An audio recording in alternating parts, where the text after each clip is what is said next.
Hi everyone. तो 6 जुलाई 2020 की important Indian express की न्यूज़ डिस्कस कर लेते हैं। सुबह भी I have made uploaded video but वो इट गॉट करप्टेड। तो अभी देख लेते हैं, ब्रीफली देख लेते हैं ताकि कुछ भी मिस ना हो। तो पहली न्यूज़ जो है बिल्कुल भी अच्छी नहीं थी। New search in the south propels India past Russia. तो रशिया को हमने पीछे छोड़ दिया है। रशिया पहले 3rd नंबर पे था, अभी इंडिया 3rd नंबर पे आ गया कोरोना वायरस के केसेस में। हमारे कंट्रीज़ में तीसरे नंबर पे आफ्टर ब्राज़ील एंड यूएसए में अभी मोर देन 28 लाख केसेस हैं कोरोना वायरस के। ब्राज़ील में जो है 16 लाख और इंडिया में 6 लाख से ज़्यादा केसेस हो गए। और सबसे ज़्यादा बोला जा रहा है यहाँ पे कि 25% जो केस लोड है ऑफ इंडिया वो हमारे जो साउथ के स्टेट्स हैं तो वहीं पे ज़्यादा हो रहे हैं। साउथ के 5 स्टेट आपको पता होना चाहिए, तेलंगाना, तमिलनाडु, केरला, आंध्र प्रदेश और कर्नाटका। तो यहाँ पे केसेस बहुत तेज़ी से बढ़ रहे हैं। क्यों बढ़ रहे हैं? क्योंकि टेस्टिंग भी कुछ दिनों से ज़्यादा हो रही है। पहले 100 सैंपल ही लिए जा रहे थे, अब 4000 सैंपल ईच डे मतलब लिए जा रहे हैं। ठीक है, तो इस वजह से ये चीज़ हो रही है। और कल के दिन संडे को 24,000 न्यू केसेस देखने को मिले detected throughout the country. Next यहाँ पे एक रिपोर्ट है, school shut no mid day meal. तो यहाँ पे बच्चों को ना मिड डे मील मिला है, स्कूल बंद है, और तो ये जो भी स्क्रैप वगैरह बेच के अपना जो बेसिक नीड्स है तो उनको पूरी करते हैं। यहाँ पे एक रिपोर्ट है according to national family health survey. तो इनका 2015-16 के अकॉर्डिंग ये बोला गया था कि जो 5 साल से कम बच्चे हैं तो उनमें से 48.3% जो चिल्ड्रन हैं उनको क्लासीफाइड किया गया स्टंटेड। और इसके अलावा 43.9% बच्चों को क्या बोला गया, अंडर वेट। ठीक है, तो अंडर वेट है तो जिसकी वजह से उनको कुपोषण जैसी जो बीमारियां, मॉल न्यूट्रिशन, ये सब होता रहता है। और ये हमारे नेशनल एवरेज से बहुत ज़्यादा है। नेशनल एवरेज है 38.4 एंड 35.7%।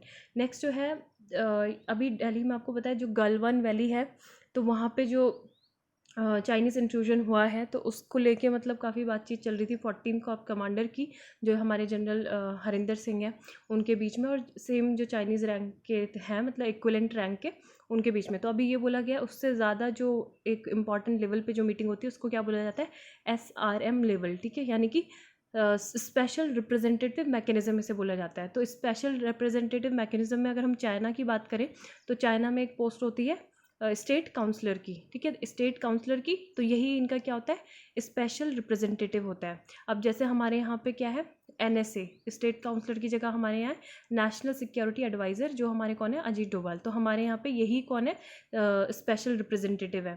और हमारे यहाँ पे इनकी जो पोस्ट होती है वो विदेश मंत्री के इक्विवेलेंट ही होती है। ठीक है, फॉरेन मिनिस्टर S जयशंकर है तो उनकी पोस्ट इनके बराबर ही है। लेकिन बीजिंग में क्या होता है कि जो स्टेट काउंसलर होता है और वो किससे, जो इनका जो फॉरेन मिनिस्टर होता है उससे बड़ा होता है। ठीक है, मतलब in Chinese hierarchical system state counsellor is higher than the foreign minister. तो ये चीज़ यहाँ पे है। And under this national security advisor Ajit Doval could talk to his counterpart and China state counselor and foreign minister Wang Yi with the sole objective। तो अभी देखो China में मतलब पहले तो ये था कि दोनों पर्सन अलग होते थे, स्टेट काउंसलर अलग होता था, फॉरेन मिनिस्टर अलग होता था। लेकिन अभी बहुत टाइम से क्या है, ये एक ही है, एक ही व्यक्ति ये है। ठीक है, स्टेट काउंसलर भी है और फॉरेन मिनिस्टर भी यही है। तो मतलब अगर हम बातचीत भी करते हैं तो हमारी साइड से तो ये होगा ना कि हम बार बार, हम चाहे वो SRM लेवल की बात कर रहे हैं फिर भी हम वांग यी इसी व्यक्ति से बार बार मिलेंगे, है ना। तो यही चीज़ बोला गया है इसमें। एंड नेक्स्ट जो है एस्केलेशन वगैरह को लेके बातचीत होगी। China makes new claim in eastern border with Bhutan. तो चाइना अब धीरे धीरे मतलब बहुत ज़्यादा ग्रीडी वो जो पॉलिसी है उसको सारी जितने भी टेरिटरीज़ हैं अलग अलग देशों की, तो टेरिटरीज़ को एक्वायर करके उनमें अपना क्लेम करके वो क्या कर रहे हैं, हैरेसमेंट कर रहा है सारी कंट्रीज़ का, सारे देशों का। ठीक है, तो अभी उन्होंने भूटान के लिए भी कर दिया है। भूटान में क्या हुआ था, एक GEF, ठीक है, मतलब भूटान में नहीं हुआ था, वर्चुअली सबमिट हुई थी। GEF क्या है, ग्लोबल एनवायरनमेंट फैसिलिटी। तो ये 1992 में, अभी इसके बारे में भी देखेंगे हम डिटेल में, 1992 में सेटअप किया गया था। आपने रियो समिट सुना होगा, अर्थ समिट से रिलेटेड है, 1992 में हुआ था, उसके बाद से ये था। ठीक है, तो ये US बेस्ड ग्लोबल बॉडी है to finance projects in the environment sector. तो यहाँ पे जो था फंडिंग करनी थी। ठीक है, फंडिंग किसके लिए करनी थी, जो यहाँ पे एक सेंचुरी है एक इम्पॉर्टेंट सेंचुरी का नेम यहाँ पे आपको दिख सकता है, ये है सेक्टेंग वाइल्ड लाइफ सेंचुरी, ठीक है। तो ये भूटान में लोकेटेड है। तो यहाँ पे बोला गया कि इस सेंचुरी को अपग्रेड करने के लिए जो GEF है तो इसके फंड से यहाँ पे फंडिंग की जाएगी। तो यहाँ जो चाइना भी था, ठीक है, तो चाइना ने साफ साफ मना कर दिया। चाइना ने बोला कि ये चाइना और भूटान के बीच में क्या है, डिस्प्यूटेड टेरिटरी है, ठीक है, डिस्प्यूटेड सेंचुरी है, और इस पर हम लोग आपस में बात करेंगे, हम इस प्रोजेक्ट को फंड नहीं करेंगे। तो ये चीज़ बोला गया। अब जो भूटान की साइड से वहाँ पे जो रिप्रेजेंटेटिव थे वो कौन है, Bhutan was represented by Aparna Subramani, executive director है on the board of World Bank and IAS officer. She represent Bangladesh, Bhutan, India and Sri Lanka since September 1, 2017, ठीक है। और ये 58th GEF काउंसिल थी जो जून 2 से और 3 तारीख तक हुई थी, ठीक है। तो इसमें यही जो चाइनीज़ रिप्रेजेंटेटिव थे उन्होंने ऑफिशियली क्या बोल दिया कि in light of Sakteng wild life sanctuary in the project ID is located in the China Bhutan dispute area, कि चाइना भूटान डिस्प्यूटेड एरियाज में आती है, and which is on the agenda of China Bhutan boundary talk. तो ये हम लोग आपस में इसमें बातचीत करेंगे, हमारे आपस के जो सीमा विवाद हैं ये है। And China opposes and does not join the council decision on this project. तो इसमें जो हमारे कॉन्स्टिट्यूंसी ऑफ इंडिया के जो काउंसिल मेंबर थे, बांग्लादेश, भूटान, मालदीव, श्रीलंका, तो इन्होंने रिक्वेस्ट किया Bhutan be reflected as follows: Bhutan totally rejects the claim made by the council member of China and Shektang Wildlife Sanctuary is an integral and sovereign territory of Bhutan। तो ये भूटान का ही sovereign और integral part है, and यहाँ पे इसको मतलब boundary discussion between Bhutan and China, इसको यहाँ पे बिल्कुल भी डिस्प्यूटेड एरिया बोलना बिल्कुल भी सही नहीं है, ठीक है। तो ये चीज़ यहाँ पे बोला गया है। नेक्स्ट जो न्यूज़ है, सेक्टेंग वाइल्ड लाइफ सेंचुरी, एक बार मैं लोकेशन दिखा दूँ, ये है, ठीक है। यहाँ पे आप ये देख भी सकते हैं कि Sakteng wild life sanctuary located mostly in Trashigang district just crossing the border into Samdrup, Bhutan. It is one of the country's protected areas and it is listed as a tentative site in Bhutan's tentative list of UNESCO inclusion, ठीक है। तो ये अरुणाचल प्रदेश का जो border है उससे काफ़ी ज़्यादा मिलती है, और आपको पता है कि चाइना जो क्लेम करता है पूरा का पूरा अरुणाचल प्रदेश पे क्लेम करता है। तो हो सकता है मतलब उसकी धीरे धीरे एक्सपेंशनिज्म की जो पॉलिसी है, विस्तारवाद की नीति, तो वो यहाँ पे मतलब वो इस पे क्लेम करके वो ये सब चीज़ें करना चाह रहे हो, ठीक है, कि इस पूरी जो सेंचुरी है इस पर भी अपना अधिकार वो कर रहे हैं, क्लेम कर रहे हैं। तो यही है सेक्टेंग वाइल्ड लाइफ सेंचुरी। और नेक्स्ट जो न्यूज़ है वो देख लेते हैं। Days before Assam fire OIL cleared curbs to get not for project. तो यहाँ पे आपको एक ये पता होगा, डिब्रू साइखोवा नेशनल पार्क, ठीक है, डिब्रू साइखोवा नेशनल पार्क दिखा देती हूँ अभी ये भी। तो यहाँ पे क्या हुआ था कि जो ऑयल इंडिया लिमिटेड है उनको इन्वायरमेंट क्लियरेंस मिल गई थी कि वहाँ पे जितने भी गैस हैं पार्क के अंदर तो वो इसको एक्सप्लोर कर सकते हैं, एक्सट्रैक्ट कर सकते हैं, ठीक है। जबकि वहाँ पे काफ़ी ज़्यादा रिस्क थे, तो वो भी उन्होंने सर्वे वगैरह कंडक्ट किए थे नेशनल पार्क और सेंचुरी में। तो यहाँ पे इन्वायरमेंट क्लियरेंस जो मिली थी 7 वेल्स में ड्रिलिंग करने की। तो Dibru Saikhowa using the sub surface extended reach drilling, ठीक है। तो कौन सी टेक्नोलॉजी का यूज़ किया यहाँ पे, extended reach drilling ERD technology, और 3 एग्जिस्टिंग वेल्स में ये यूज़ कर रहे हैं, ठीक है, भागन 3, 5 एंड 11 में। एंड अकॉर्डिंग टू OIL ये जो टेक्नोलॉजी है ये क्या इनेबल करती है, it to drill at a depth of 3,500 to 4,000 metres without disturbing the forest land surface. जैसे जैसे कन्वेंशनल ड्रिलिंग में क्या होता था कि जो लैंड सरफेस था वो भी पूरी तरह से डैमेज हो जाता था, ब्रेक हो जाता था, लेकिन इसमें मतलब without damaging the forest land और सरफेस तो ये ड्रिल हो सकती है। तो इसको बोलते हैं ERD टेक्नोलॉजी, ठीक है, ERD टेक्नोलॉजी। और दूसरी चीज़ ये है कि the company claim would comply with the lease restriction. OIL को मतलब पहले अप्लाई करना पड़ा था फॉरेस्ट क्लियरेंस के लिए 2017 में, since the forest conservation act 1980 also covered the entire underground mining area beneath the forest. और अभी हमें पता है कि जो इन्वायरमेंट इम्पैक्ट असेसमेंट है तो उसका एक रिवाइज नोटिफिकेशन भी आया है ना। तो उसमें पहले तो ये होता था कि पब्लिक हियरिंग, मतलब कोई भी प्रोजेक्ट आप अगर करना चाहते हैं इन्वायरमेंट, जहाँ पे इन्वायरमेंट की जगह पे डेवलपमेंट को मतलब प्रायोरिटी दी जाती है, तो वहाँ पे लोगों का कंसेंट लेना, लोगों की हियरिंग बहुत मैंडेटरी थी, मतलब ज़रूरी था वो, under the environment impact assessment notification 2006। लेकिन अभी जनवरी में जो अमेंडमेंट किया जा रहा है तो इससे क्या होगा, shifting all oil and gas exploration project to B2 category. अब जब B2 कैटेगरी में आ जाएंगे तो इसमें पब्लिक कंसल्टेशन की रिक्वायरमेंट नहीं होगी, ठीक है। तो ये एक तरह से मतलब ये क्या है, सही लॉ नहीं है। और नेक्स्ट यहाँ पे है जो न्यूज़ वो देख लेते हैं। India goes past Russia as third worst hit, तो यहाँ पे यही है तमिलनाडु, तेलंगाना, कर्नाटका, आंध्र प्रदेश एंड केरला, महाराष्ट्र, इंडिया। ठीक है, तो ये पूरा है हमारी ग्रोथ है। CDGR, यहाँ पे CDGR क्या होता है ये देख सकते हैं। CDGR compounded daily growth rate 7 day की मतलब निकाली जाती है। नेशनल ग्रोथ रेट कैसे निकाली जाती है? 7 day compounded daily growth rate. तो हमारी जो नेशनल ग्रोथ रेट है उससे ज़्यादा इन स्टेट्स की हो रही है। ठीक है, the current CDGR for Telangana and Karnataka are the highest in the country. Epicentre of 18th minor earthquake Rohtak comes under scanner. तो ये जो NCS है, NCS क्या है? National centre for seismology. ठीक है, नेशनल सेंटर फॉर सिस्मोलॉजी।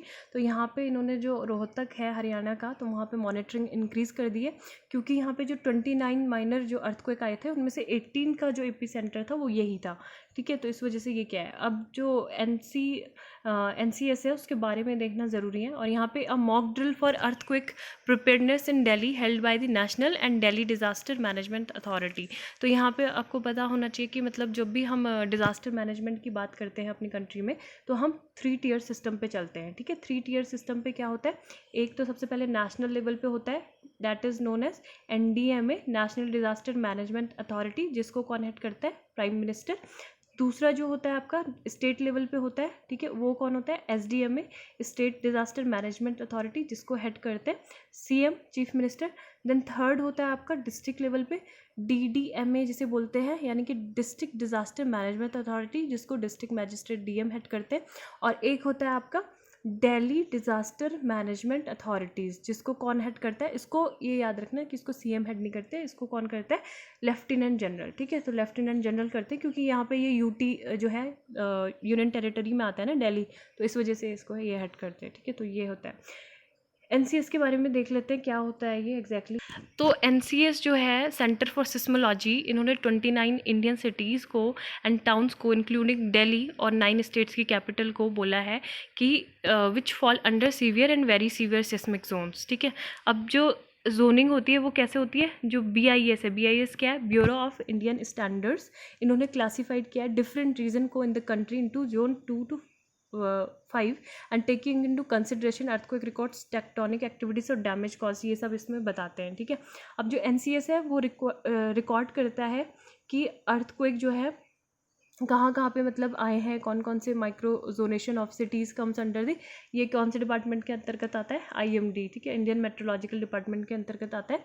और ये माइक्रो जोनेशन भी कैरी आउट करता है, जैसे दिल्ली में, कोलकाता में, कि जितने भी मतलब जो अर्थक्वेक के इम्पैक्ट पड़ेंगे मेगा सिटीज़ में वो क्या क्या हो सकते हैं।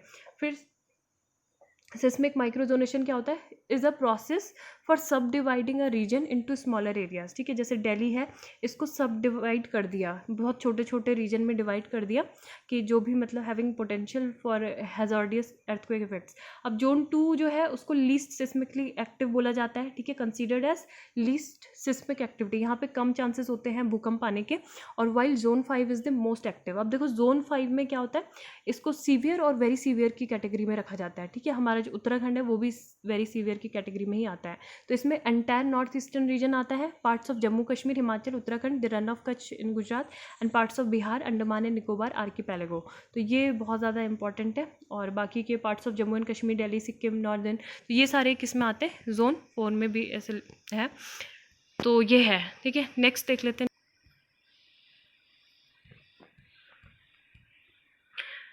India Bangladesh trade resumes via Petrapole. ठीक है, तो पेट्रापोल में लॉकडाउन की वजह से क्या हुआ था, इंडिया बांग्लादेश के बीच में जो ट्रेड था वो भी बंद हो गया था। लेकिन अभी पैंडमिक जैसे जैसे मतलब अनलॉकडाउन हो रहा है, अनलॉक हो रहा है, तो इंडिया ने अलाउड कर दिया है एक्सपोर्ट ऑफ गुड्स। ठीक है, अब पेट्रापोल क्या है? Petrapole is the largest land border port with Bangladesh. ठीक है, तो लार्जेस्ट लैंड बॉर्डर है, लैंड बॉर्डर पोर्ट है बांग्लादेश के साथ। अभी मैं इसकी लोकेशन हम देख लेते। तो यहाँ से हम ये वेस्ट बंगाल के बॉर्डर से यहाँ पे इंडिया और बांग्लादेश का ये बॉर्डर है। ठीक है, पहले ये रीजन के बारे में भी देख सकते हैं। Petrapole is the Indian side of Petrapole, Benapole border. Benapole Bangladesh side में है, चेक पॉइंट है between India and Benapole of Bangladesh on the Bangladesh India border. और यहाँ पे क्या है? Petrapole border is the only land port in south Bengal and it is also the largest land custom station in Asia. ठीक है, तो बहुत इंपॉर्टेंट ये पोर्ट है। और ये रहा। ठीक है, पेट्रापोल। और बेनापोल भी देख लेते हैं यहाँ से। बेनापोल जो है वो ये रहा, ठीक है, बेनापोल यहाँ पे है, ये Benapole land port and Petrapole. तो यहाँ से जो भी हमारी गुड्स हैं वो यहाँ जाती हैं, फिर यहाँ से बांग्लादेश को जाती हैं, ठीक है। तो बेनापोल इमिग्रेशन यहाँ पे चेक पोस्ट है, ये सारी चीज़ें हैं। और डिब्रू साइखोवा नेशनल पार्क में दिखा रही थी, हम चले जाते हैं ये असम में, ठीक है। तो असम में ये जो नॉर्दर्न पार्ट है यहाँ पे ये डिब्रू साइखोवा नेशनल पार्क है, ठीक है। Is a national park is Assam located in Dibrugarh and Tinsukia district, ठीक है। तो यहीं पे तो ऑयल स्पिल जो गैस था वो लीक हुई थी। It was designated a biosphere reserve in July 1997 with an area of 765 kilometre, ठीक है। तो ये बफर जोन का भी काम करता है, बहुत ज़्यादा इंपॉर्टेंट है। क्यों? क्योंकि ये बायोस्फीयर रिजर्व भी डिक्लेयर किया था 1997 में, Dibru Saikhowa national park, okay, which is बहुत ज़्यादा इम्पॉर्टेंट है। सॉरी, ये क्या है, नेक्स्ट न्यूज़ देख लेते हैं। तो जब से कोरोना वायरस केसेस तेज़ी से बढ़ रहे हैं, तो जो होम मेडिकल डिवाइसेस हैं, लोग घर पे उसको ऑर्डर करते हैं फ्लिपकार्ट और अमेज़न से, तो उसमें भी काफ़ी ज़्यादा स्पाइक देखने को मिल रहा है। Data shows sharp increases in the demand of oximeters, infrared thermometers, inhalers and others home medical devices, ठीक है। चेकअप जो डिवाइसेस है घर पे खुद ही मतलब वो कर रहे हैं, जो उनको बाहर जाके डॉक्टर के पास करना पड़ता था। पल्स ऑक्सीमीटर क्या करता है? are clip devices used on fingers or ears to easily test oxygen levels or saturation in blood. और ग्लूकोमीटर्स एक अदर डिवाइस है, अदर मेडिकल डिवाइस है which read the level of glucose in the blood, and inhalers also saw spike of 90% to 80% respectively, ठीक है। तो यही चीज़ हो रही है। बाकी इसके अलावा जो आयुर्वेदिक चीज़ें हैं, chyawanprash, giloy, kadha and ashwagandha saw 25% month by month growth in that time, ठीक है। तो इस टाइम पे काफ़ी ज़्यादा है। Oximeter surpassed even hand sanitiser beginning June 22 and thermal scanner reached 100 in terms. Thermal scanner वगैरह सब चीज़ें ये मिल रही है। और दिल्ली गवर्नमेंट ने अनाउंस भी किया था कि वो सप्लाई करेंगे ऑक्सीमीटर जो जिनको कोरोना वायरस होगा यहाँ पे। नेक्स्ट यहाँ पे government blocks 40 website of unlawful sick groups, ठीक है। तो अनलॉफुल सिक ग्रुप की 40 वेबसाइट जो है मिनिस्ट्री ऑफ टेक्नोलॉजी जो MEIT है, इंफॉर्मेशन टेक्नोलॉजी, तो उन्होंने बैन कर दिए। और ये क्या है? Sikh for justice and unlawful organisation under UAPA, ठीक है। तो UAPA आपको पता है 1967 का ये एक्ट था, और मतलब जिसमें अमेंडमेंट किया गया अभी 2019 में। फिर यहाँ पे पहले तो ये था कि कोई भी ऑर्गेनाइजेशन है उसको आप डेजिग्नेट कर सकते हो, डिक्लेयर कर सकते हो एज अ टेररिस्ट ऑर्गेनाइजेशन, लेकिन अब उसमें अमेंडमेंट करके ये हो गया है कि किसी इंडिविजुअल को भी अगर वो सस्पेक्टेड है तो उसको भी आप टेररिस्ट ऑर्गेनाइज कर सकते हो, ठीक है। तो ये IT एक्ट का जो 60A है सेक्शन ऑफ 2000 IT एक्ट, तो उसमें ये ब्लॉकिंग हुई है 40 वेबसाइट की। नेक्स्ट जो न्यूज़ है वो देखते हैं। Atmanirbhar call to galvanise growth innovate, जो हमारे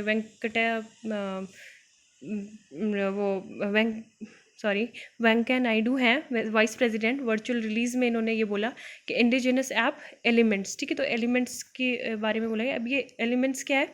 elements a new social networking app है, is one of the first home grown social media apps to emerge in the Indian market since the ban of 59 Chinese app. जब से हमने 59 Chinese apps का ban किया है तब से आपको पता है कि बहुत सारे जैसे टिकटॉक का अल्टरनेटिव वो चिंगारी सब, मतलब वो जिसको भी एडिक्शन लगा हुआ है इन सब चीज़ों का, तो वो ये सब चीज़ें अल्टरनेटिव ढूंढ रहे हैं, ठीक है। तो डाउनलोडिंग बहुत ज़्यादा हो रही है। और जो ये एलिमेंट्स है ये भी क्या है? Elyments new social networking app है, और इसको it is developed by over 1000 IT specialist who are volunteers with spiritual leader Shri Shri Ravi Shankar the art of living organisation. और इसका एम क्या है कि जो भी डिफरेंट फीचर हैं एग्जिस्टिंग जो सोशल मीडिया ऐप्स हैं उनको एक प्लेटफॉर्म पे लाना, जहाँ पे यूज़र जो है चैट भी कर सकते हैं, वहाँ पे ऑडियो कॉल भी कर सकते हैं, वीडियो कॉल भी कर सकते हैं, शेयर भी कर सकते हैं, लाइक भी कर सकते हैं एक दूसरे के पोस्ट को, फॉलो भी कर सकते हैं इन्फ्लुएंसर्स को, एंड गेम्स भी प्ले कर सकते हैं। तो ये एक ऐप है जहाँ पे क्या है? Curated commerce platform for Indian brands on the app, ठीक है। बाकी इसमें मतलब इसको पेमेंट्स जो माइक्रो फाइनेंसिंग जो है जैसे चाइना करता है तो उस तरह से भी बोला जा रहा है कि वैसे भी यूज़ कर सकते हैं।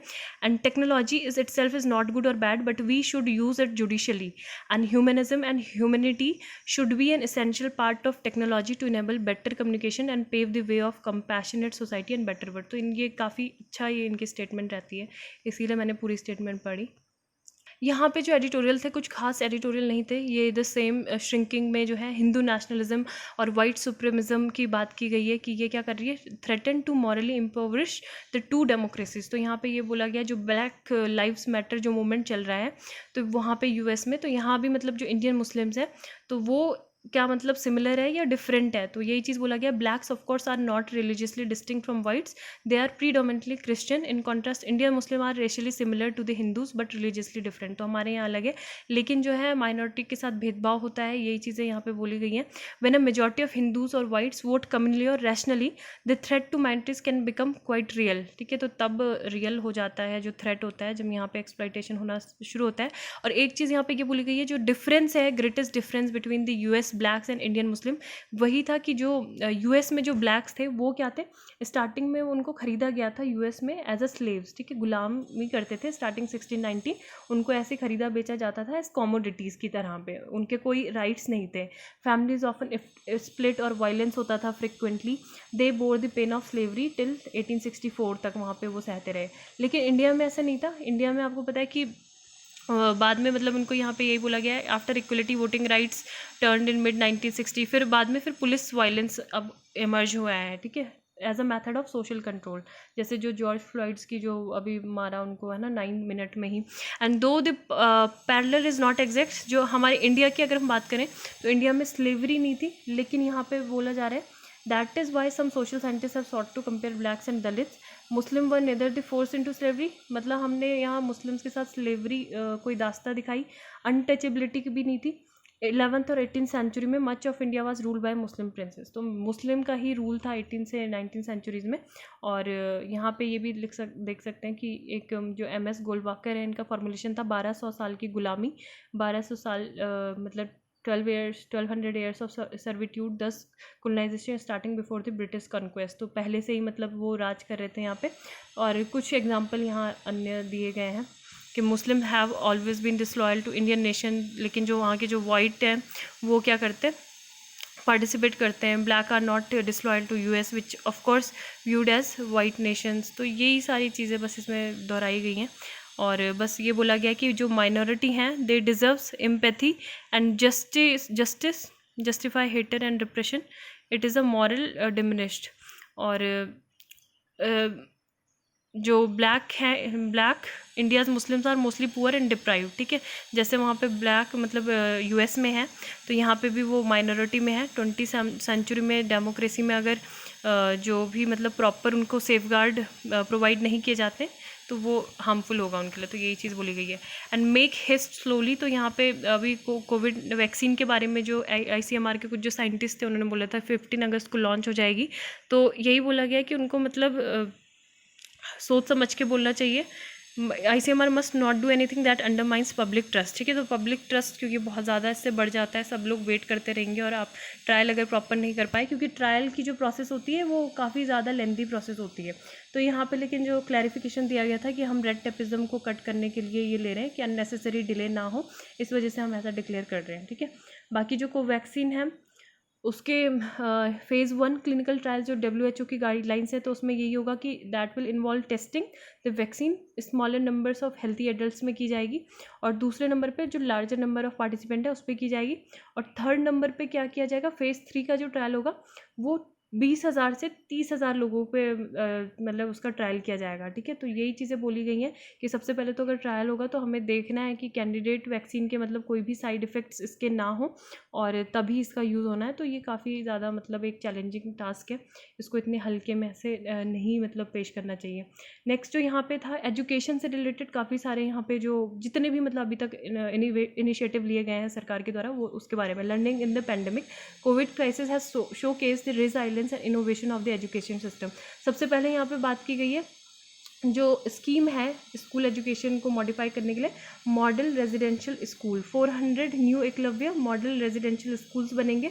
किसके लिए? 2022 तक जो ट्राइबल चिल्ड्रन है उनके लिए। ठीक है, ट्राइबल चिल्ड्रन के लिए, आदिवासी बच्चों के लिए। और दूसरा है make in India, digital India, skill India, Atmanirbhar Bharat project are other endeavours to make the country self reliant. और फिर काफ़ी ज़्यादा सेल्फ रिलायंट की बात की जा रही है। तो इसमें एक युक्ति वेब पोर्टल भी इनिशिएट किया था गवर्नमेंट ने। Aarogya Setu app has been made available for free in the national foundation literacy and numeracy mission aims to boost literacy.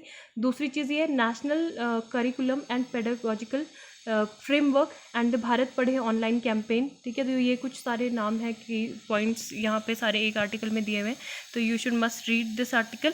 और जैसे ई विद्या स्कीम है for synergise and strengthen several distance education projects. इसके अलावा यहाँ पे जो है वेबिनार्स भी होते हैं, ठीक है, जैसे कि डिजिटली एक्सेसिबल इंफॉर्मेशन सिस्टम। तो मतलब जो हमारे स्पेशली एबल्ड जो बच्चे हैं उनको भी पीछे नहीं रखा गया, इसमें पॉडकास्ट है उनके लिए, वेबिनार्स हैं और वेबिनार्स हैं और ऑनलाइन क्लासेस हैं to enrich the learning experience. फिर हमारी मतलब जो साइकोलॉजी है, ठीक है, उसको भी मतलब पीछे नहीं रखा गया है। साइकोलॉजिकल हेल्थ को भी ध्यान दिया गया है, इक्वली इम्पॉर्टेंट है वो भी पढ़ाई के साथ साथ। तो इसके लिए मनोदर्पण जो है प्रोग्राम लॉन्च किया गया था। इसमें बच्चों के साथ साथ टीचर्स भी होंगे, पेरेंट्स भी होंगे। As a time unprecedented challenges, मतलब ये सारी बात होंगी, मेंटल हेल्थ के जो इश्यूज़ हैं वो उठाए जाएंगे। फिर USR कंसेप्ट की बात की गई है, unique university social responsibility. University भी क्या करेंगे, अपना अपना कंट्रीब्यूशन देंगी, जैसे न्यू फॉरेन लैंग्वेज सिखानी हो या फिर कोई भी जो भारतीय वे में जो इंग्लिश प्रोनाउंसिएशन होते हैं तो वो सिखाने हो, तो ये सब चीज़ें कर सकते हैं।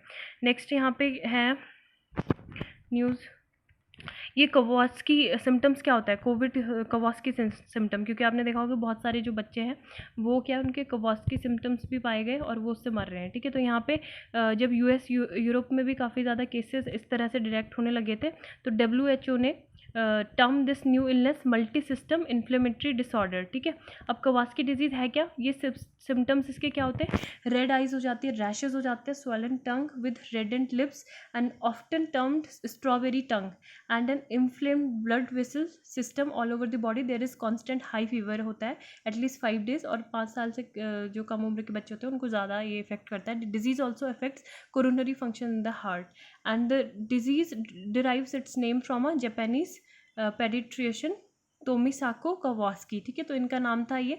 इसके बाद इन्होंने ही फर्स्ट केस रिपोर्ट किया था 1961 में, अ 4-year-old बॉय पे, and later found similar cases in other children.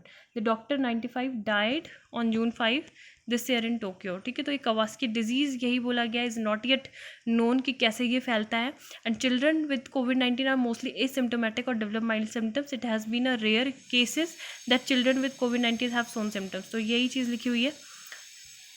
बाकी जापान में ये फ्लड 34 डेड, मतलब deep flood waters and risk of more mudslides hampered search and rescue.